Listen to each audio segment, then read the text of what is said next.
Hey guys, Bias and Ramos, and today the Miami Dolphins defeated the New England Patriots 27-24 up in Foxborough, making it the Dolphins' first win up there since 2008. A whole decade worth of losing in New England is finally over, and with that being said, let's get into this video. Miami has the Dolphins, the greatest football team. So, if you guys saw my game picks with Matt this week, I believe I had the score 24 in Miami Dolphins, 27 New England. It was quite the flipped score. It was pretty interesting. Matt had New England 24. He got New England 24, but he had Miami 14. We weren't very high on the Dolphins winning this game, just because Patriots were trying to get a first round bye, second seed in the playoffs, yada yada yada. Dolphins ruined it for them. Good job by the Miami Dolphins getting a dub, finishing the season 5-11 and winning 5 of their last 9 games. Wow. And Patriots go down to 12-4, making them actually the 3rd seed. Chiefs went up to the 2nd seed because of our win, and not only that, because of their win as well. And what else? That's pretty much it so far. There's still some games to be played, but as of right now, that's how it stands. Now, let's get into some stats.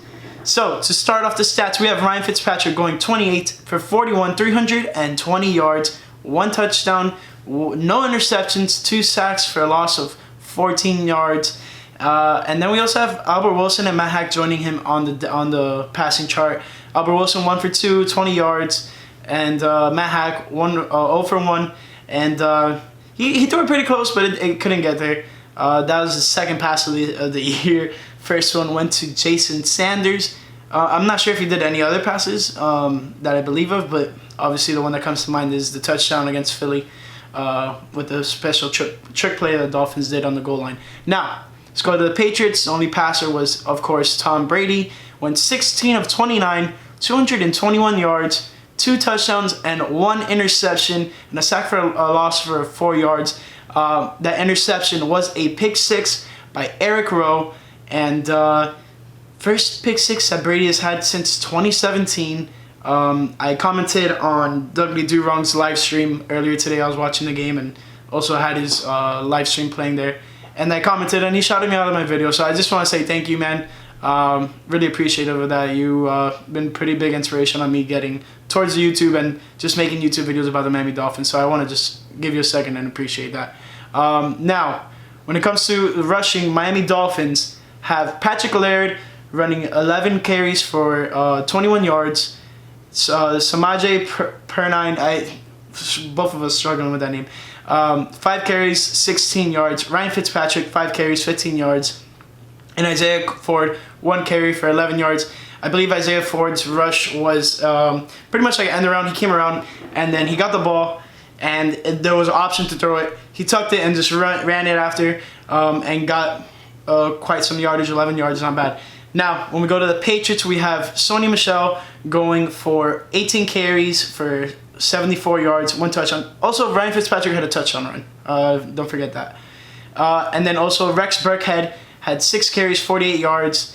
N'Keal Harry had 1 carry, 9 yards, and James White had 2 carries for 4 yards. So Dolphins limited the Patriots to 135 total rushing yards, which honestly isn't that bad, considering that Sony Michel or Rex Burkhead or even James White could have just a big game running the ball on the Dolphins, and luckily that did not happen. Now, when we go to receiving, we have Devontae Parker leading the Miami Dolphins with 8 receptions, 137 yards. And he had 11 targets, 28 yards was his longest. Albert Wilson had himself a decent day, but the 3 drops he had were quite crucial drops that he did. But yeah, 5 receptions, 59 yards, and 8 targets. So those 3 drop balls, each of them touched his hand. I'm not sure if one of them didn't touch his hand, but I know for sure 2 of them, for sure, he just, in the same drive, he 2 passes in a row to him, could not get the ball in his hands, unfortunately, but at the end of the day, Dolphins got the win. After Albert Wilson, we have Isaiah Ford, 7 receptions, 54 yards, and Patrick Laird, 4 receptions, 48 yards. Mike Gesicki, 4 receptions, 34 yards, and a touchdown. The game-winning touchdown. Good job there, Mike. Then we have Durham Smythe, 1 reception, 8 yards. And then Dion Lacey had a target. I believe that's who Matt Hack was throwing to. I'm not sure.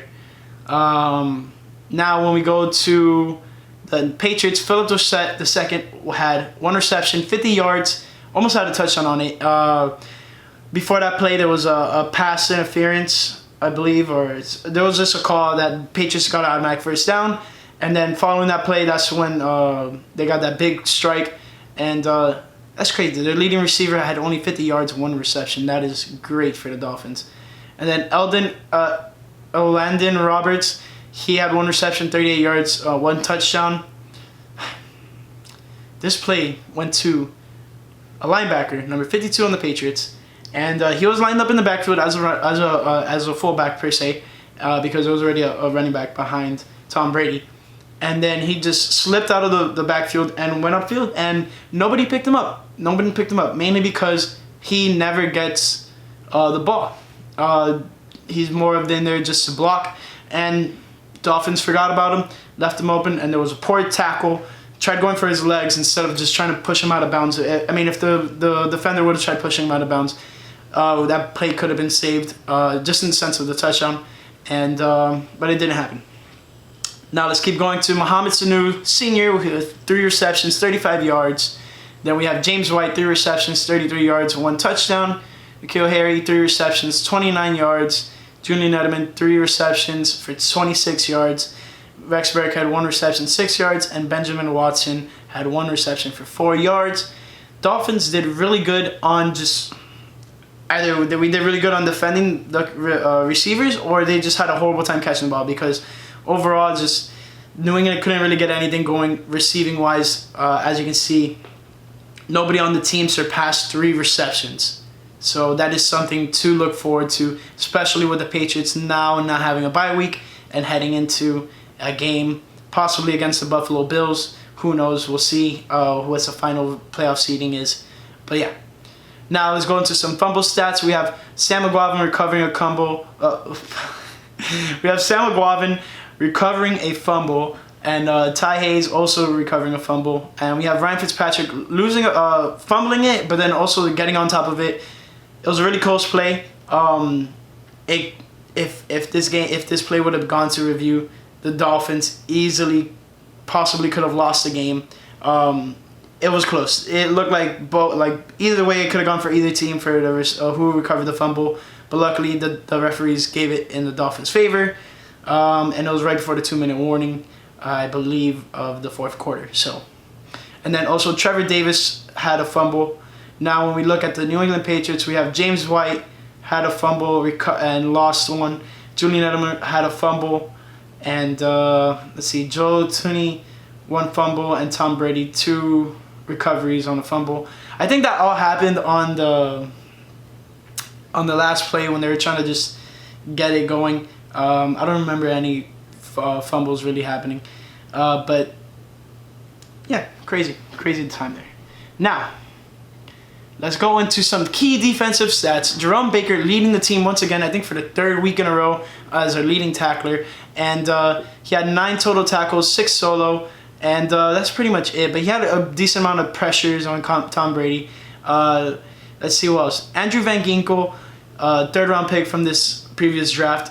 7 total tackles, 7 solo, 2 tackles for a loss, 1 QB hit. Good game from him. Then we have Trent Harris following him with 6 total tackles, 5 solo, 1 sack, and 1 tackle for a loss, and 1 QB hit.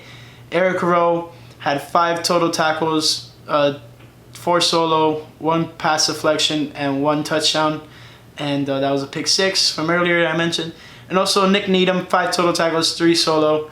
And then let's get into some other key defensive stats. Devon Godchaux, 2 tackles for a loss. Tay Hayes had 1 pass deflection. Nate Brooks had 1 pass deflection. Montre Hardage had 1 pass deflection. And Zach Sealer, he had 1 QB hit. And that's pretty much it for the defensive stat lines for the Dolphins. Now when we look at the Patriots, we have Stephon Gilmore, 8 total tackles, 7 solo, 1 pass deflection. Couldn't really do much against Devontae Parker this week. He didn't really have a best game today. J.C. Jackson had 7 total tackles, 6 solo. Patrick Chung 6 total, 6 solo. 1 pass deflection. Dante Hightower had a QB hit. Let's see what else. Jamie Collins had a sack, a tackle for a loss, QB hit. Lawrence Guy had a sack, tackle for a loss, QB hit. John Simon had 1 QB hit. And Adam Butler had a tackle for a loss. And that's pretty much it for the Patriots. And that's at least defensively. Miami Dolphins, Eric Rowe, interception. One interception for 35 yards, touchdown. Kick returns. Trevor Davis had 1 return for 18 yards. Brandon Bolden had 1 return for 38 yards, and that's on kick returns. And when it comes to punt returns, Trevor Davis again returning the balls for the Dolphin. 2 returns for 7 yards. And then Mohamed Sanu, 1 return for 7 yards. Jason Sanders went 2 for 2 kicking, field goals, and 3 for 3 on extra points. And Nick Folk went 1 for 1 on field goals and 3 for 3 on extra points. And let's see what else. Matt Hack punting. He had 4 total punts, 170 yards. 2 of them were in the 20. Longest was 55 yards. Then for the Patriots, Jake Bailey had 4 punts for 178 yards. 3 were in the 20. Longest was 57 yards. There was a punt that they had that literally bounced on the goal, like right before the goal line, bounced up, and I think Slater, Matthew Slater, key special teams player for the Patriots, he, I think, tossed it back, or he was the one who recovered. Point is, they downed it like around the 5, so it was a big punt by them there. But then Dolphins were able to at least get out of that bad zone off of a good pass to Albert Wilson. So, with all that being said, let's go to, I want to see the, what else? Scoring summary.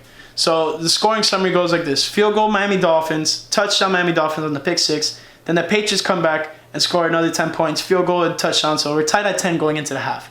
So at this point, if you've been watching any Dolphins game this season, you've been thinking, man, what are they going to do? Not really comfortable to see what happens here. Dolphins come out of the half, touchdown. Patriots fire back with another touchdown. Then Dolphins score a field goal, and then the Patriots go up with a touchdown with 3 minutes and 53 minutes left in the game. And then the Dolphins score the game-leading touchdown with 24 seconds left on the clock. And man, it was pretty stressful watching the Dolphins go down the field and how they're doing their clock management and everything. And the whole drive was about to be stalled if that fumble would have gone another way, if Fitzpatrick was not able to jump on top of it. So, yeah. Now, team stats overall. Total yards, 389 yards for the Dolphins, 352 for the Patriots. Turnovers, New England had 2 turnovers. And the second one was the fumble at the end of the game when they were doing all those laterals. And then possession time, Miami Dolphins, 33 minutes, 51 seconds. Patriots, 26 minutes and 9 seconds. First down, Miami Dolphins, 26 first downs. Patriots, 18. And it's pretty much it. See more team stats if anything pops up. Pretty much the same things all around. Dolphins were able to get pressure on Brady, like I said in the last video, the preview. But it wasn't nothing crazy. And a lot of times what we'll do is we'll send 3 rushers and just have 8 guys just drop back in coverage.